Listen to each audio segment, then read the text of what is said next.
Bismillahirrahmanirrahim. Assalamualaikum warahmatullahi wabarakatuh.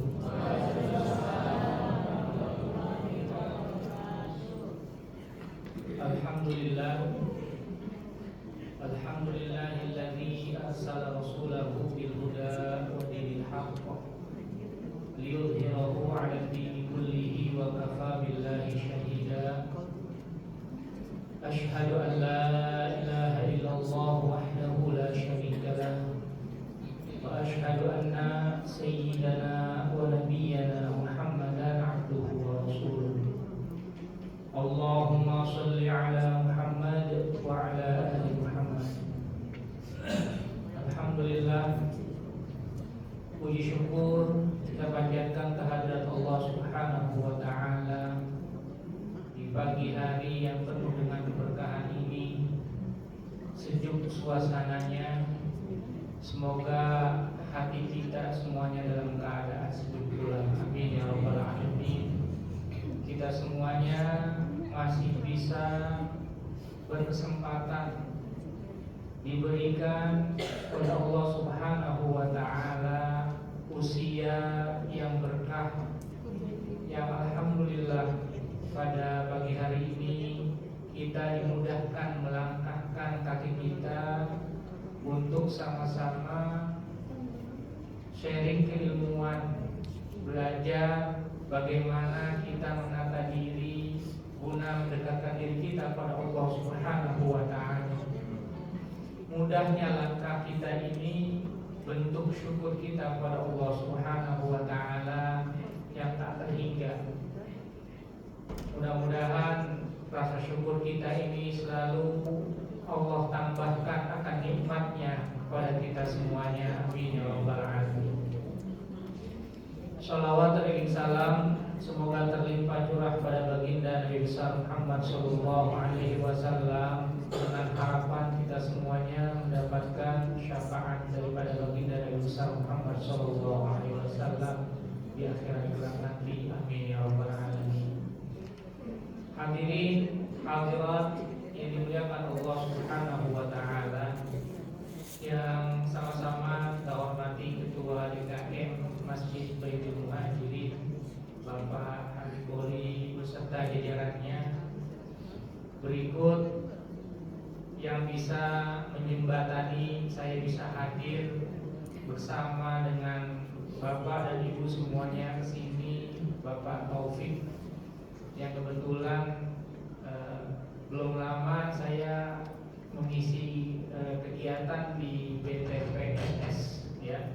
Jadi alhamdulillah saya bisa hadir juga di sini berkat wasilah beliau. Mudah-mudahan silaturahim yang sama-sama kita jalankan pada hari ini senantiasa bisa membawa keberkahan untuk kehidupan kita di dunia maupun di akhirat kelak. Amin ya rabbal alamin. Bapak Ibu yang dimuliakan Allah Subhanahu wa taala, kalau dihitung-hitung kurang dari 18 atau 19 hari lagi kita akan kedatangan tamu yang teramat mulia, yaitu bulan suci Ramadan, bulan yang sama-sama diharapkan oleh umatnya baginda Nabi besar Muhammad sallallahu alaihi wasallam. Bulan yang di dalamnya banyak keberkahan. Di bulan Sya'ban ini pun adalah bulanku, kata baginda Nabi besar Muhammad sallallahu alaihi wasallam. Sya'ban syahri. Sya'ban adalah bulannya baginda Nabi besar Muhammad sallallahu alaihi wasallam. Kalau kita bisa teliti kenapa di bulan Sya'ban itu banyak kemuliaan, karena bulan Sya'ban terdiri dari 5 huruf. Huruf Shin, Ain, Ba, Hamzah atau Alif dan Nun. Kalau kita bisa lihat kenapa bulan Sya'ban ini adalah bulan yang teramat mulia juga, karena Shin di sini ya, Sya'ban terdiri dari huruf Shin. Shin yang pertama dikenal dengan syaraf, dikenal dengan yang namanya kemuliaan. Kalau kita memuliakan bulan Sya'ban, sudah otomatis kita semua juga akan dimuliakan Allah Subhanahu wa taala. Kenapa? Karena di bulan Sya'ban kita banyak amaliyah yang harus kita lakukan. Kita bisa menyelesaikan yang namanya qiraah Al-Quran kita, tilawah Al-Quran kita. Di bulan Sya'ban juga kita banyak disuruh membaca sholawat kepada baginda Nabi Muhammad SAW. Di bulan Sya'ban juga ternyata kita banyak disuruh untuk berbuat kebaikan kepada sesama kita semuanya. Ini momen yang teramat bagus di bulan Sya'ban. Alhamdulillah ternyata Baitul Muhajirin mengadakan santunan yatim. Di dalamnya adalah terdapat sebuah kemuliaan karena syaraf, shinnya dengan syaraf, ainnya dengan Sya'ban, ainnya dengan ulwud. Ulwud itu juga artinya kemuliaan, posisinya teramat tinggi. Ketika kita berada di bulan Sya'ban pun dalam melakukan aktivitas kita untuk selalu ingat pada Allah Subhanahu wa taala, derajat kita akan diangkat ke Allah Subhanahu wa taala. Mulianya bulan Sya'ban. Dengan ba-nya Sya'ban dengan ba disebut dengan bir. Bir itu birrun artinya adalah kebaikan. Ternyata di bulan Sya'ban ini banyak teramat kebaikan yang harus kita lakukan. Bukan hanya sisi ibadah kita dengan tilawah Al-Quran atau dengan membaca sholawat atau dengan hal-hal yang sifatnya ubudiyah, tapi ternyata yang sifatnya sosial pun adalah bentuk ibadah kita kepada Allah Subhanahu wa taala. Sya'ban dengan hamzah atau alif dikenal dengan ulfah. Ternyata di dalamnya ada kelembutan. Orang kita semua yang melakukan hal-hal yang sifatnya sosial sudah otomatis di dalam hatinya ada sebuah kelembutan. Allah berikan kelembutan untuk kita semuanya.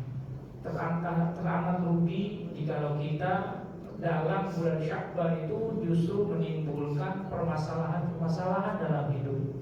Banyak membuat kekacauan dalam diri kita, dalam masyarakat. Ternyata di bulan Sya'ban ada ulfah, ada kelembutan. Buatlah bulan Sya'ban itu dengan banyak perbaikan diri melalui hati kita selalu dilebur dengan yang namanya kebaikan, kelembutan.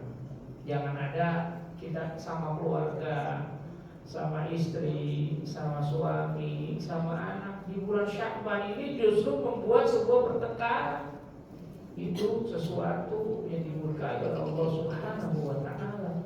Karena bulan Sya'ban adalah bulan yang mulia, ulfah.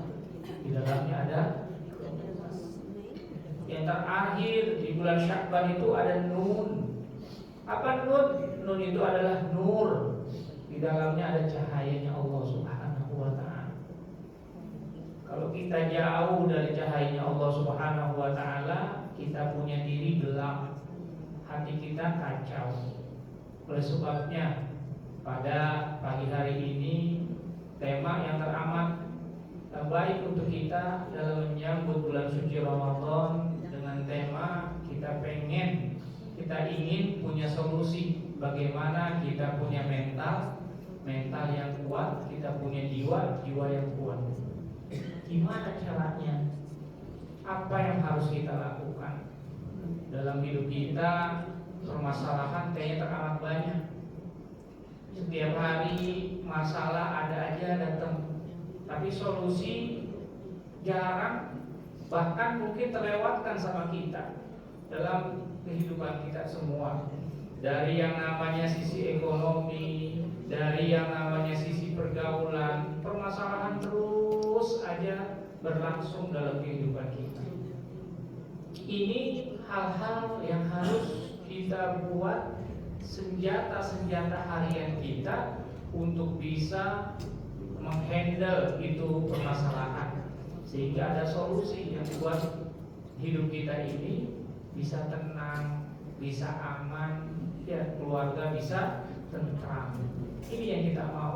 Semuanya kan keinginannya cuma satu, bahwa hidup itu adalah mencapai sebuah kebahagiaan. Punya duit banyak, kalau nggak bahagia juga gak enak. Ya, punya rumah mewah, rumah megah, mobil banyak, ternyata hidupnya, hatinya kacau, nggak bahagia. Enak punya rumah banyak, punya mobil mewah, punya duit banyak, sehat, ibadah lancar, bahagia tujuannya. Ya, ini udah punya rumah banyak, ya, mobil mewah, duit berlimpah, ternyata hidupnya tidak bahagia, sempit aja hatinya. Kita pengen punya hati itu, hati kita selalu longgar, selalu apa? Selalu luas. Bagaimana hati kita luas? Dengan apa? Dengan sama-sama kita selalu dekat dengan Allah Subhanahu wa Ta'ala. Duit banyak juga harus dekat dengan Allah. Siapa yang memberikan kita banyak duit kalau bukan Allah Subhanahu wa Ta'ala? Duit banyak, sakit juga gak enak. Ya, kita punya duit banyak tapi sakit, ya gak enak juga. Punya mobil bagus, sakit, gak enak. Yang enak itu udah punya duit, sehat, ibadahnya lancar, aman, keluarga juga nyaman. Duit banyak, sakit, ya gak ada enaknya, gak ada enaknya. Walaupun makan pakai sayur sop juga yang dagingnya banyak, gigi sakit, gak enak, gak enak, nyakut. Ya, ini yang membuat gimana kita bisa bahagia. Kebahagiaan itu harus ditimbulkan semua dari diri kita semua. Ternyata bagaimana solusinya? Baginda Rasul Shallallahu Alaihi Wasallam itu ngajarin sama kita. Doanya itu sebetulnya kita sering baca itu doa, tapi mungkin kita belum bisa mengaplikasikan dengan sebaik-baiknya. Zikir pagi, petang, baginda Rasul sampaikan jangan ditinggalin. Zikir pagi sama petang. Apalagi bisa rutin membaca Al-Quran. Itu solusi yang paling indah. Tapi baginda Rasul sampaikan jangan engkau tinggalkan doa di pagi dan sore hari. Pagi dan petang jangan pernah kita tinggalkan. Kalau kita tinggali, karena kita merasakan perjuangan hidup kita itu penuh dengan banyak problematika, banyak masalah. Jangan sampai, coba di sini dunia bermasalah semua sebetulnya. Iya, kita semua kalau nggak ada masalah nggak mungkin. Semua manusia dalam kehidupannya punya masalah. Di dalam kubur aja, di dalam kubur tuh masih punya masalah. Ada yang sedang ditanya sama malaikat, jawabnya nggak benar, lagi ditempelengin bahasanya. Tempelengin atau tempelengin? Iya. Iya kan? Semua ternyata masih punya masalah. Jadi kita semua dalam hidup punya masalah. Oleh sebabnya baginda Rasul selalu mengajarkan jangan pernah kau tinggalkan doa di pagi dan petang. Apa doanya? Ini solusi buat kita semuanya. Ayo sama-sama kita bisa amalkan nanti. Menjelang datangnya bulan suci Ramadan, di bulan suci Ramadan nanti kita terus mengajar sama Allah Subhanahu wa Ta'ala agar solusi-solusi terus diberikan kepada kita semuanya dalam menjalani sebuah kehidupan hingga menggapai sebuah yang namanya kebahagiaan. Apa doanya? Allahumma inni, ya Allah, aku berharap kepadamu. A'udzubika minal hammi wal hazan. Apa kira-kira begini? Allahumma inni a'udzubika minal hammi wal hazan. Ya Allah, aku berlindung kepadamu dari yang namanya kebimbangan. Hidup kita ini penuh dengan kebimbangan. Keputusan-keputusan dalam menjalani sebuah kehidupan ada aja. yang lagi nyari jodoh bingung, pilihannya banyak, ya kan?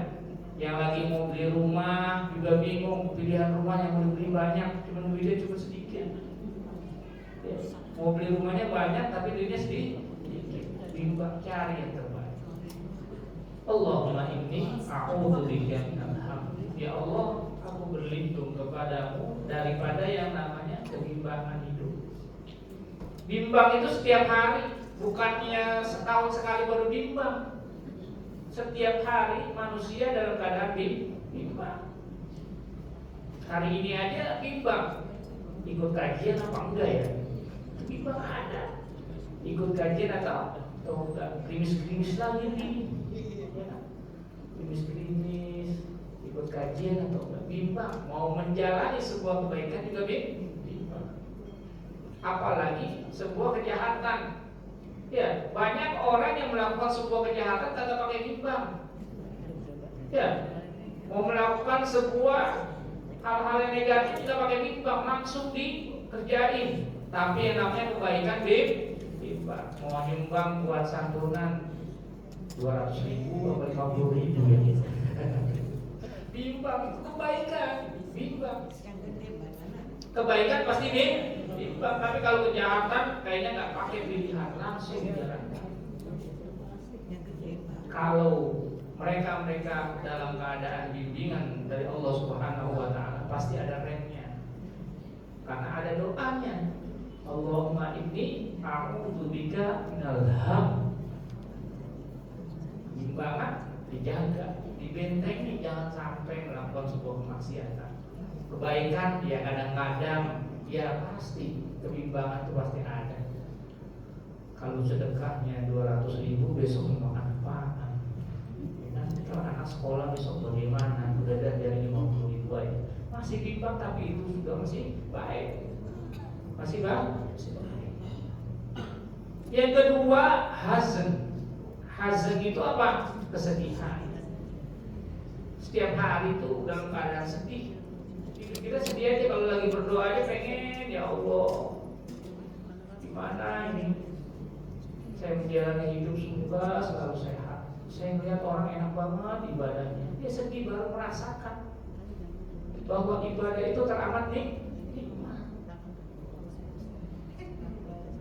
Dulu waktu saya masih muda, boro-boro saya mau ibadah seperti sekarang, dia udah sakit-sakitan, encok, pinggang, ya kan, kaki udah kesemutan, baru mau ibadah yang lagi loh, berikan saya bimbingan. Kesedihan setiap hari itu muncul. Bukan hanya orang tua, anak muda pun juga sama kesedihan muncul sama mereka. Ya Allah, kok saya masih seperti ini saja, menerima pelajaran teramat berat.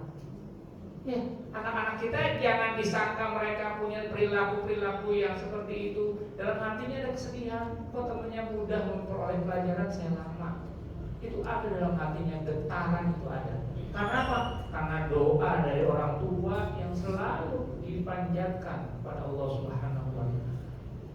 Jadi jangan juga kita lepas itu doa buat anak kita, cucu-cucu kita semua. Kita doain supaya mereka itu, jangan sampai kita lepas doa untuk mereka. Kalau kita sinyalnya memberikan sinyal baik kepada anak cucu kita punya sinyal juga akan mendoakan kita kelak nanti ketika kita telah tiada. Sudah pasti. Karena sinyal-sinyal positif itu akan terus memutar dalam kehidupannya. Kenapa? Karena itu telah kita panjatkan pada Allah Subhanahu wa taala. Jadi sinyal itu nanti akan nyari sendiri. Akan nyari sendiri. Kita nggak usah nyari sinyal. Kalau kita ada di mana pasti kita nyari sinyal. Oh, ini udah ada sinyal, salah. Sinyal itu akan nyari sendiri ketika kita berada di tempat yang sesuai. Akan mencari sendiri sinyal kebaikan seperti itu. Akan selalu ada. Allah akan memberikan kepada kita sinyal-sinyal kebaikan. Yang ketiga, bagaimana solusinya? Wa'udzubika minal ajzi. Apa ajzi? Ajzi itu yang namanya kehinaan. Dalam diri kita pasti ada kehinaan sama diri kita semua. Kita merasa diri kita teramat kotor, banyak dosa. Kalau depan umum mah ada, nggak ngomong apa-apa. Tapi di hadapan Allah Subhanahu Wa Taala kita bilang, ya Allah, perbuatan saya teramat keji. Hari ini banyak saya bermaksiat kepadamu, teramat.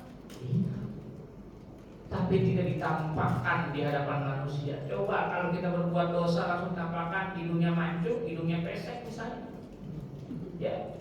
Atau kulitnya terang, kulitnya gelap, atau maksiat kulitnya gelap. Berbuat kebaikan terang. Kalau langsung ditampakkan seperti itu, kayaknya nggak ada yang berbuat maksiat. Nggak ada.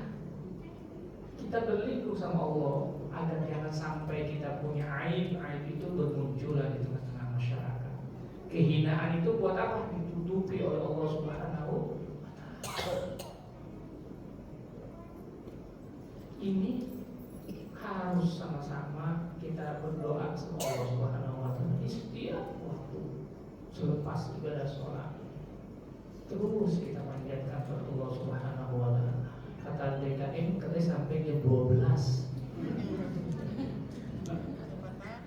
Itu 5 menit lagi. Katanya Ustaz, jam 9:15 selesai. Ya, siap saya. Ya, sampai jam 12 sampai jam 2. Yang keempat, jadi saya estafet aja langsung. Yang keempat, bagaimana kasal? Kasal itu apa kasal? Males. Dalam diri kita itu males selalu bermunculan. Kira bangun malam, udah minta bangunin bangun malam, pas dibangunin bentar dulu, tidur lagi aja. Hujan lagi pas banget ini, ya tidur lagi, tarik lagi apa? Kemalasan dalam ibadah sama Allah Subhanahu wa Ta'ala, kemalasan dalam berbuat kebaikan, kemalasan dalam apa lagi? Dalam membimbing kita punya keturunan. Ini jadi PR terbesar kita. Bayangkan kalau kita malas membimbing kita punya anak, ya kelak anak kita mau jadi apa? Yang kita prioritaskan sama mereka apa? Gadget, gadget dan gadget. HP dan HP. Emaknya mau ngaji dikasih HP. Tuntut kalau bisa ajak bareng-bareng ngaji. Begitu pula anak-anak yang laki yang kebiasaannya juga yang sama, ajak tuntut hadir ke majelis ilmu. Gak apa-apa, berisik-berisik dikit gak apa-apa. Ya. Yang penting kalau ada emaknya, ada bapaknya, pasti ada bimbingannya untuk selalu disiramkan yang namanya keilmuan, cahaya-cahaya ilmu. Karakternya akan terbentuk dengan sendirinya, habitnya akan terbentuk. Kenapa orang luar negeri itu membentuk habit itu teramat serius? Ada buku yang namanya karangan James Clear, mungkin bapak ibu telah baca itu buku. James Clear itu punya buku namanya Atomic Habit, membangun hal-hal yang kecil. Ya, orang luar negeri aja bisa, kenapa kita enggak sebagai seorang muslim? Akhirnya saya membantah terkait dengan bukunya James Clear itu. Saya menulis sebuah buku untuk mengkanter orang luar bahwasanya mereka punya teori seperti itu. Ternyata itu punya teori yang diajarkan baginda Rasul Shallallahu Alaihi Wasallam. Saya kantor dengan buku Al-Quran menjelaskan gagasan Atomic Habit. Saya terbitkan untuk apa? Untuk bisa menjelaskan tentang bagaimana habit yang sebenarnya yang harus diajarkan oleh anak-anak kita melalui wasilah baginda Rasul Shallallahu Alaihi Wasallam. Ternyata keistiqomahan doang kuncinya apa? Istiqomah. Kita kadang-kadang kalau bimbing anak kan setengah-setengah juga enggak. Pertamanya doang. Pertamanya dia, selanjutnya terserah dia.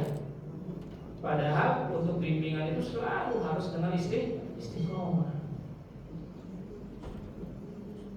Yang kelima, minal juban. Apa itu juban? Juban itu artinya pengecut. Dalam diri kita ada rasa pengecut? takut dalam menjalani sebuah kehidupan ke depan. Yang ada ketakutan aja besok mau bagaimana lagi, pengecut.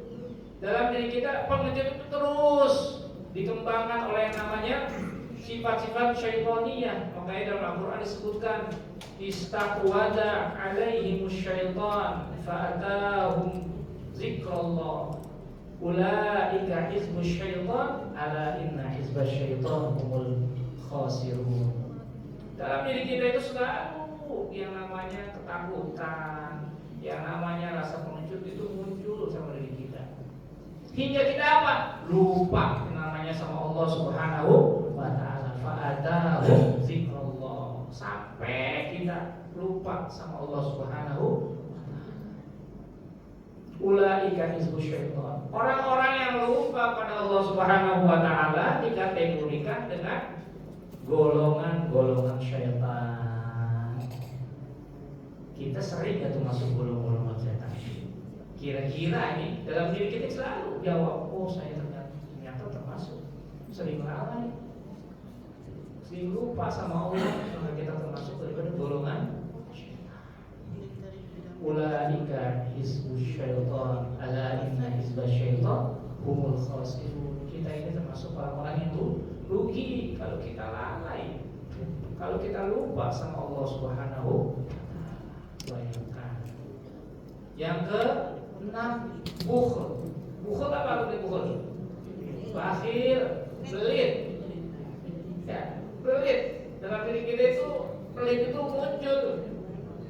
Selalu muncul pelit, bermunculan.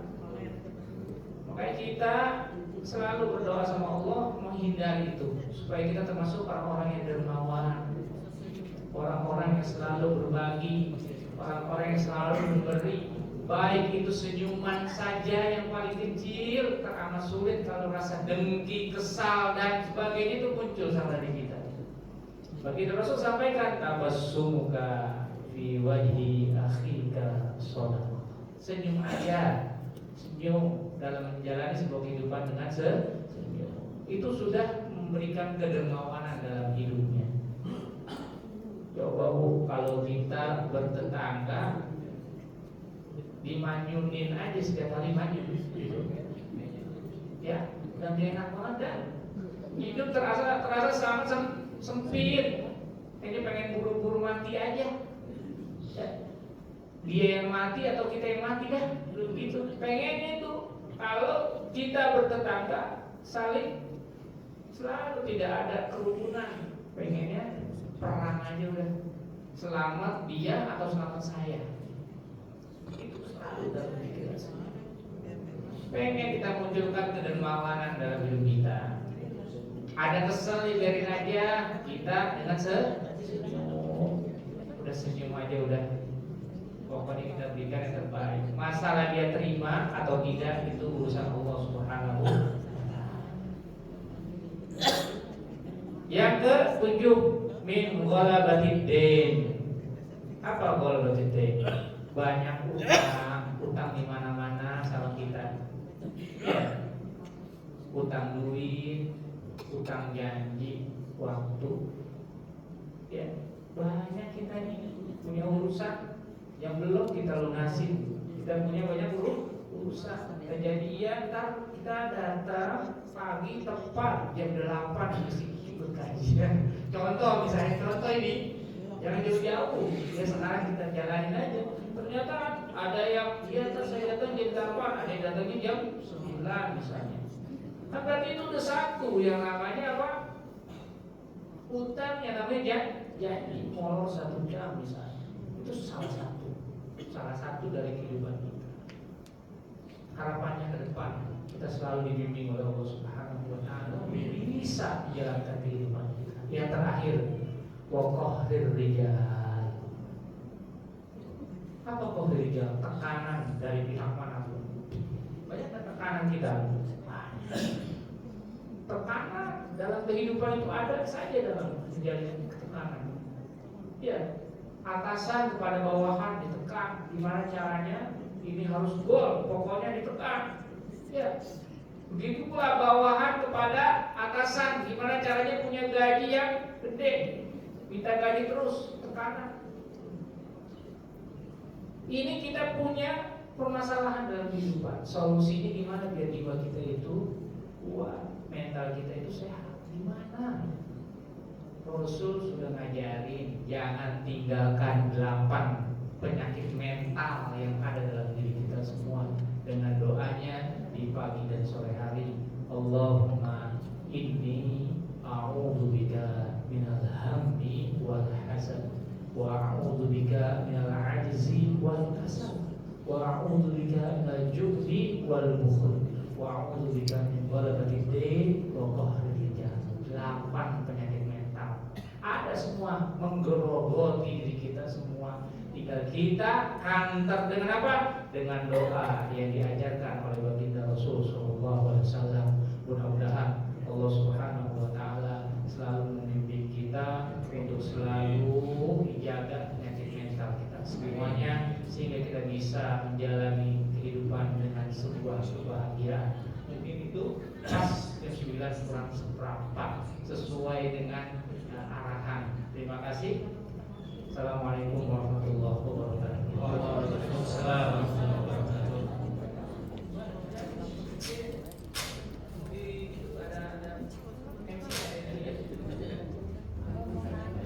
Terima kasih Pak Ustadz. Untuk selanjutnya agenda sesi tanya jawab, kami persilahkan kepada Ibu dan Bapak untuk bisa mengajukan pertanyaan. Sepertinya yang paling depan yang mau nanya, silakan.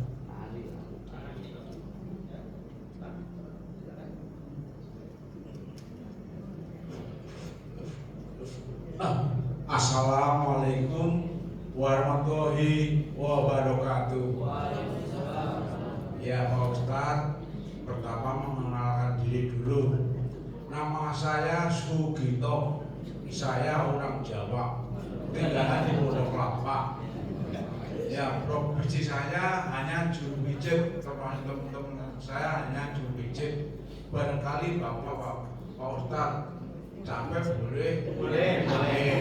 Ya, sekaligus ini Pak, nomor telepon saya 08 17 17 83 hanya 10 nomor ya, hanya 10 nomor 08 17 17 83 85. Setelah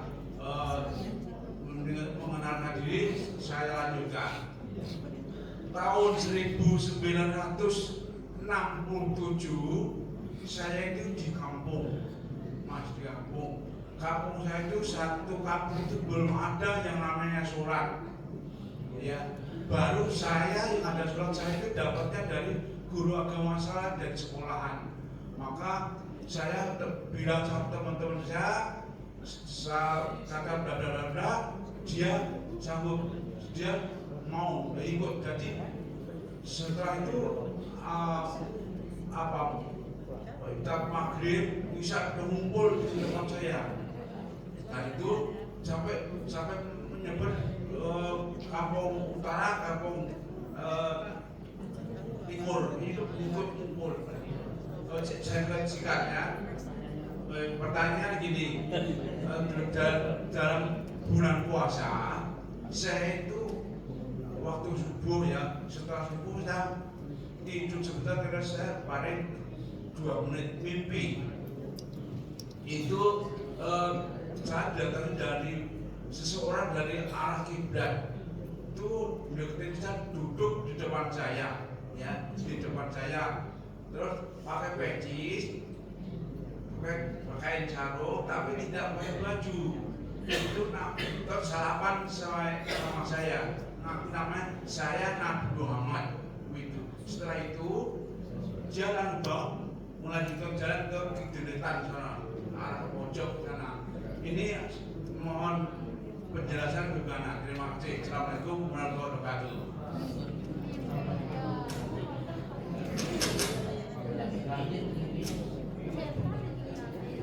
Tafsir mimpi namanya. Mungkin tampung dulu Ustaz ya. Silakan pertanyaan kedua dari Ibu atau Bapak. Silakan dari Ibu.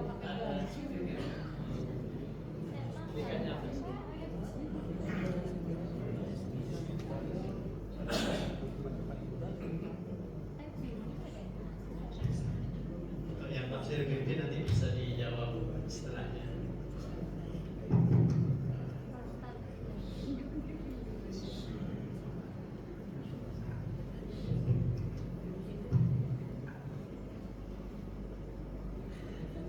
Minta apa?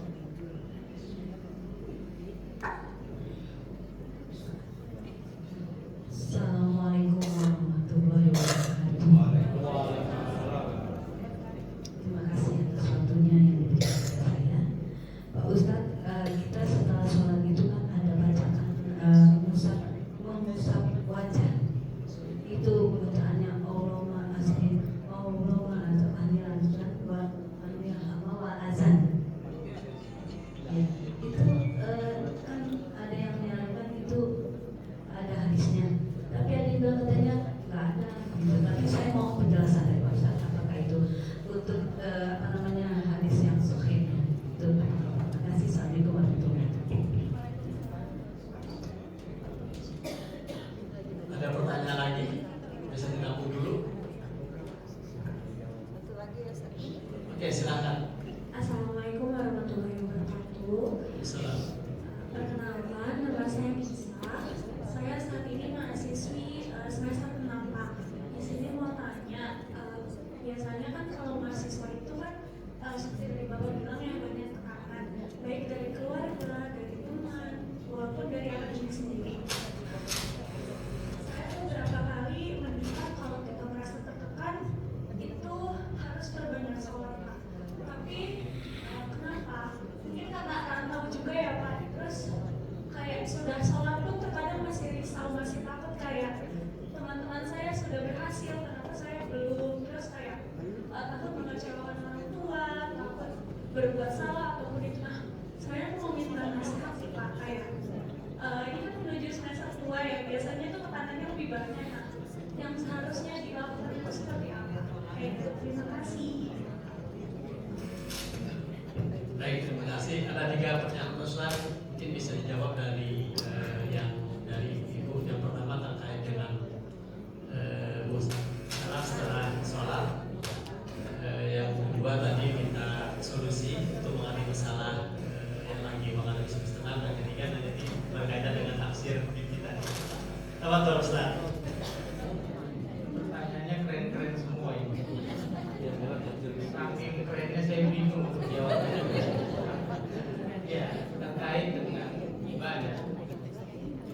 Ketika kita selesai melaksanakan ibadah sholat, kita mengusap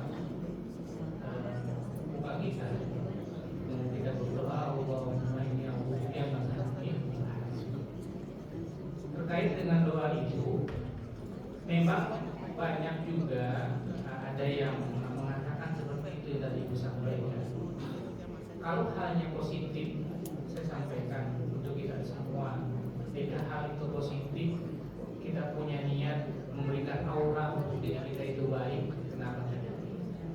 Hadis itu sahih atau enggak? Kalau hadis yang disampaikan oleh baginda Rasul itu masih sahih, langsung Allahumma inni a'udzubika minal hammi wal hazan, itu hadis itu. Di kumpulan majmu' syarif itu ada juga doanya, ya. Ada di yang kita baca itu pagi dan petang, ya. Aurat sholat wal masa, itu kumpulan hadis-hadis. Jadi terkait sama itu positif buat kita sesuai dengan hadis baginda Rasul, ya. Seperti itu saran saya yang pertama. Yang kedua terkait dengan pertanyaan mahasiswa yang selalu mendapatkan tekanan, baik itu dosen ataupun teman-teman di sekelilingnya. Kebetulan saya dosen Pascasarjana IIKI Jakarta. Saya mengajar di Institut Ilmu Al-Quran Jakarta, persis depan UIN Syarif Jakarta. Saya mengajar di Pascasarjana di S2. Jadi mahasiswa juga banyak tekanan, tapi sebetulnya bukan tekanan, tapi itu adalah bimbingan. Cuman yang merasa takut adalah mahasiswa, sehingga merasa tertekan. Oleh sebabnya saya berbeda bimbingan dengan teman-teman dosen yang lain. Saya memberikan waktu kepada mahasiswa untuk melaksanakan Zoom meeting, bagaimana kesulitannya untuk bisa diterapkan. Sarannya saya kepada mahasiswi ini semester 6 tadi ya, di mana kampusnya? Universitas Diponegoro. Undip, sarannya minta sama dosennya yang pertama untuk mengurangi rasa ketakutan, tekanan dan seterusnya waktu bimbingan. Ya, Zoom meeting itu kepada dosen. Tidak hanya sendiri, buat satu kelompok bisa bersamaan. Itu langkah yang harus kita berikan. Kebetulan saya memberikan kepada mahasiswa saya khususnya itu melakukan seperti itu agar tidak takut ketika berhadapan dengan dosennya. Karena kalau sudah berhadapan dengan dosen, walaupun dia seorang pimpinan pondok pesantren, itu takut. Murid saya, betul mahasiswa saya banyak pimpinan pondok pesantren, karena kan terkait dengan ilmu Al-Quran. Jadi pondok pesantren banyak tuh, ada yang pimpinan mahas, bahkan ada yang dari Mesir. Dari Mesir sendiri, mahasiswa Mesir, saya berhadapan dengan mahasiswa Mesir sendiri ada. Ada yang imam besar di Abu Dhabi, ada yang di Arab Saudi, ada mahasiswa. Itu berhadapan, mereka tetap takut ketika berhadapan dengan dosen. Padahal dosennya tidak ada galak-galak. Apalagi saya nggak pernah galak-galak sama dosen, sama mahasiswa. Pernah. Kecuali mahasiswa yang salah. Ketika menguji pun sama, saya sering menguji mahasiswa. Kemarin belum lama saya menguji 5 mahasiswa pasca sarjana. Menguji 5 mahasiswa. Ya mereka tetap ketika berhadapan dengan kita takut. Padahal saya sampaikan ketika berhadapan dengan siapapun, ya kalau kita sudah punya niat baik, insya Allah terus dapat bimbingan. Dan ketika kita berharap pada Allah, itu juga akan diberikan bimbingan. Dosen yang kita hadapi juga akan biasa luluh, ya akan bisa luluh. Ketika saya masih kuliah pun sama dulu. Taman saya itu 17 kali mengajukan judul itu tidak diterima. 17 kali sampai ada teman saya meninggal dunia gara-gara itu gak diterima judulnya, meninggal dia. Sakit karena trauma dan seterusnya. Saya dengan bermohon sama Allah, bimbingan sama Allah, ya saya mengajukan 1 kali judul langsung diterima. Teman saya 17 kali, kalau saya bandingkan ini kan ada sesuatu di situ di dalam. Ya, cuma kita harus bermunajat sama Allah. Walaupun kita punya kemampuan hebat, kalau kita tidak mempunyai harapan bimbingan dari yang maha hebat, nggak mungkin kehebatan kita itu muncul. Lakukan hari-hari Anda antum ini untuk selalu sama-sama kita semuanya bermunajat sama Allah, minta bimbingan. Seperti yang tadi doanya itu aja, jangan jauh-jauh. Kita baca doa yang itu, ya Allah bimbing saya, ya Allah hindarkan penyakit mental yang ada dalam diri saya. Terkait dengan tafsir mimpi ini teramat sulit dijawab karena saya bukan seorang juru tafsir mimpi. Kalau tafsir Al-Fatihah nggak apa-apa dah, ya. Kalau tafsir mimpi saya lagi agak bingung. Walaupun di tafsir mimpi itu ada 1-2 hal yang memang hal-hal itu terkait, karena mimpi itu seperti mimpinya Nabi Allah Ibrahim alaihissalam ketika mau menyembelih. Ya, itu mimpi, tapi mimpinya beda dengan mimpi Bapak ini. Bapak Sugito, walaupun tadi nomornya boleh saya catat Pak. Saya minta ntar ya. Saya memang sering di bekam bikin itu sebulan sekali saya wajib dengan melakukan kegiatan itu. Ya, karena apa? Untuk menjaga stamina kita semua dalam yang tadi. Insya Allah Pak Sugito itu hal yang baik ketika diarahkan menghadap kiblat, menentukan siapapun orangnya, ya itu dibimbing gimana caranya kita untuk mengajak orang-orang di sekeliling kita untuk berbuat kebaikan. Yang Bapak lakukan untuk membimbing seseorang dalam kebaikan, insya Allah Bapak menjadi seorang pelopor, ya, pelopor kebaikan di kampung. Memang di daerah Jawa sana banyak Pak. Saya mengabdi kurang lebih 1 bulan di daerah Kebumen, ada mungkin dari sini orang Kebumen. Ya, saya di daerah Kebumen, di gunung namanya Panusupan. Di gunung di atas 1 bulan penuh saya di sana. Ketika mau ke masjid subuh itu menempuh perjalanan itu kurang lebih 1 jam baru bisa sampai masjid. Ya, di jam 3 pagi kita sudah jalan, jam 4 sampai, subuhnya jam 5. Ketika sampai masjid, ternyata imamnya ketika kita di masjid itu membaca surah Al-Fatihahnya luar biasa. Kita di belakang makmum itu, teman-teman kalau dulu mahasiswa itu masih pada sifatnya ya bercanda ketika sholat itu lucu kan. Ketika baca Al-Fatihah, akhirnya kita sering membatalkan sholat. Kenapa? Karena hal-hal yang kurang serap dalam diri kita tidak pas, sehingga itu kita bisa mengulang ada sholat lagi. Ya, sementara untuk ikut, kemudian kita sholat. Dan sisi itulah kita bimbingan bagaimana qiraat Al-Quran kepada orang-orang di sekelilingnya, sampai anak-anak ketika kita 1 bulan penuh di situ mengabdi, kita pulang semua warganya bernangis karena nggak ada lagi kehilangan. Kita bingung kesana itu gimana caranya. Perlu Bapak Ibu semua bisa melihat di sana. Di ujung gunung ada 1 desa yang banyak dusunnya, ternyata keilmuan keislamannya teramat masih minim. Nah, mungkin nanti ada kegiatan yang sifatnya seperti itu, cari daerah-daerah seperti itu untuk bisa mengembangkan keilmuan. Mungkin itu Bapak Ibu. Terima kasih. Karena waktu sudah 9, bisa minta tolong ditutup dengan doa Ustaz. Bismillahirrahmanirrahim. Sama-sama kita belajar kepada Allah Subhanahu wa taala di pagi hari dengan penuh dengan keberkahan ini. Kita masih bisa meluangkan waktu, diberikan kesempatan Allah Subhanahu wa taala untuk sama-sama mencari keilmuan dari Allah Subhanahu wa taala.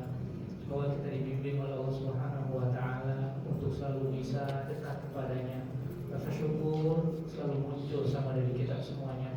Kemudian ibadah yang kita lakukan adalah ibadah terbaik yang selalu diterima oleh Allah Subhanahu wa taala. Kita doakan anak-anak kita, anak cucu kita semuanya, semoga Allah Subhanahu wa taala jadikan mereka anak-anak yang saleh dan salehah, berbakti kepada kedua orang tuanya, berbakti kepada nusa bangsa dan agamanya.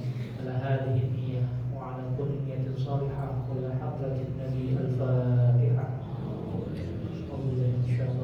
Bismillahirrahmanirrahim. Alhamdulillahirabbil alamin. Arrahmanirrahim. Maliki yaumiddin. Iyyaka na'budu wa iyyaka nasta'in. Ihdinas siratal mustaqim. Shiratal ladzina an'amta 'alaihim ghairil maghdubi 'alaihim waladdallin. Amin. Shallallahul 'azim. Shallallahul 'azim. Shallallahul 'azim. Alhamdulillah ya karim ya rabbi ya maulana ya ma'bud. Bismillahirrahmanirrahim. Alhamdulillahirabbil alamin. Hamdan yuwafi ni'amahu wa yukafi mazidah. Ya Rabbana الحمد كما ينبغي لجلال وجهك ولعظيم سلطانك. اللهم صل وسلم وبارك على سيدنا محمد وعلى ال سيدنا محمد.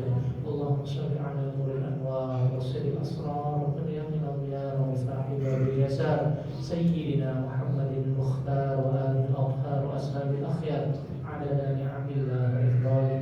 اللهم اعنا على ذكرك وشكرك وحسن عبادتك.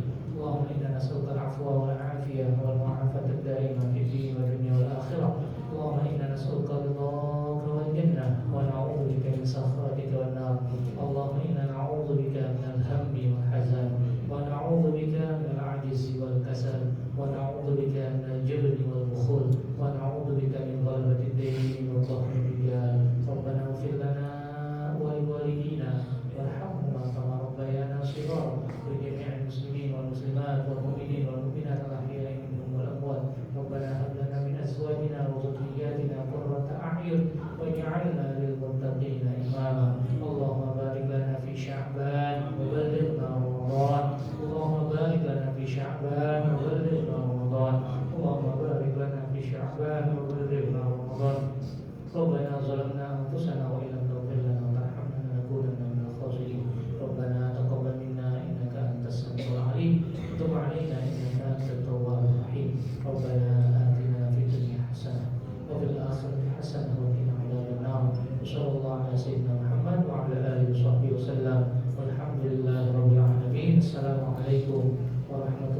taqabbal